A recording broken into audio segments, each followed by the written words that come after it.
जी अस्सलाम वालेकुम दोस्तों। सियालकोट डस्का का जो वाकया पेश आया था सस और बहू का, उसकी सारी हकीकत सास ने बता दी है कि आखिरकार मैंने अपनी बहू के साथ ये सब कुछ क्यों किया। सारी हकीकत मैं आप लोगों के सामने शेयर करने वाला हूं, तो मजीद वीडियो की तरफ जाने से पहले वीडियो को लाइक, चैनल को सब्सक्राइब करना मत भूलिएगा। दोस्तों, जैसे कि आपको पता होगा, सियालकोट में एक वाकया पेश आया था जहां एक सस ने अपनी बहू को इस दुनिया से रुखसत किया था और बड़ा ही बेदर्दी के साथ किया था। अब काफ़ी लोग जानना चाहते हैं कि आखिरकार ये सस ने ये सब कुछ हुआ क्यों। ये वही बहू है जो इटली से पाकिस्तान आई हुई थी अपनी सास के पास कुछ दिन गुजारने के लिए, और उसको क्या पता था कि मेरी सास इस तरह से दरिंदा बन जाएगी और मेरे साथ ये सब कुछ करेगी। उस लड़की को क्या मालूम था, लड़की के पेट में 8 माह का बच्चा भी था, हमला औरत थी। और यहाँ वो पाकिस्तान आई इटली से। उसका जो हस्बैंड था, वो शौहर था, वो इटली रहता था।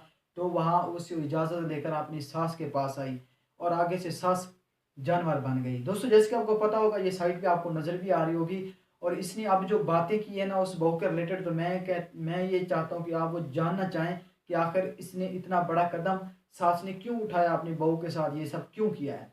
दोस्तों, इसने अपने एक हाल ही इंटरव्यू में इसने ये बताया है, इसने इंटरव्यू भी दिया है। अब तो ये अरेस्ट हो चुकी है और उसी दौरान इससे पूछा जा रहा था कि आपने ये सब कुछ क्यों किया।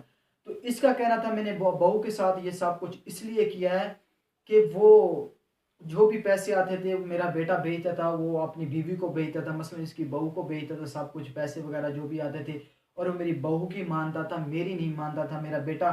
और मैंने अपनी नंद के अपनी दूसरी बहू के साथ सलाह की, सलाह करने के बाद फिर मैंने ये सब कुछ कदम उठाया। और ज़ारा के साथ ये सब करने के लिए अकेली सास नहीं थी, और इसकी एक नंद भी सास में नंद भी मिली हुई थी साथ में, वो भी इसके साथ मिली। और ज़ारा के साथ सब कुछ इन्होंने किया। वजह जो सामने आई है, वजह सिर्फ यही सामने आई है कि जो मेरा बेटा था वो मेरी बात नहीं मानता था, वो सिर्फ अपनी बहू की बात मानता था। अब इसकी बात में कितनी सदाकत है, ये सच बोल रही है, ये झूठ बोल रही है, ये बात तो बताती वो ज़ारा अगर ज़िंदा होती तो ये क्या यही बात थी या कोई और बात थी। और अफ़सोस यहाँ शुरू होता है कि इसने ये सब कुछ करने के बाद सास ने फिर इसके बेटे को जो बात बताई, वो बात बड़ी एक अजीब बात थी। उसने फिर अपने बेटे को बताया, ये जो अपनी आपकी बीवी थी ज़ारा, ये किसी और लड़के के साथ भाग गई है, हमें घर में मिल ही नहीं रही। आगे इसने ये ड्रामा शुरू कर दिया। वो जब तहकीकात हुई, पता तो तब चला कि वो भागी नहीं है। सब कुछ इसने सास ने किया है और आखिरकार ये मान भी गई है। यार, ये जब मैंने स्टोरी देखी तो मुझे बहुत ज़्यादा दुख हुआ। बाकी इस सस के रिलेटेड या उस ज़ारा के रिलेटेड आप लोगों की क्या राय है? आप लोगों ने अपनी राय कमेंट सेक्शन में ज़रूर मेंशन करनी है। स्टोरी बड़ी लंबी है, तो शॉर्टकट जो बातें थी वो मैंने आप तक पहुंचा दी, क्योंकि बड़े लोग ये जानना चाहते थे। मिलते अगली वीडियो तक।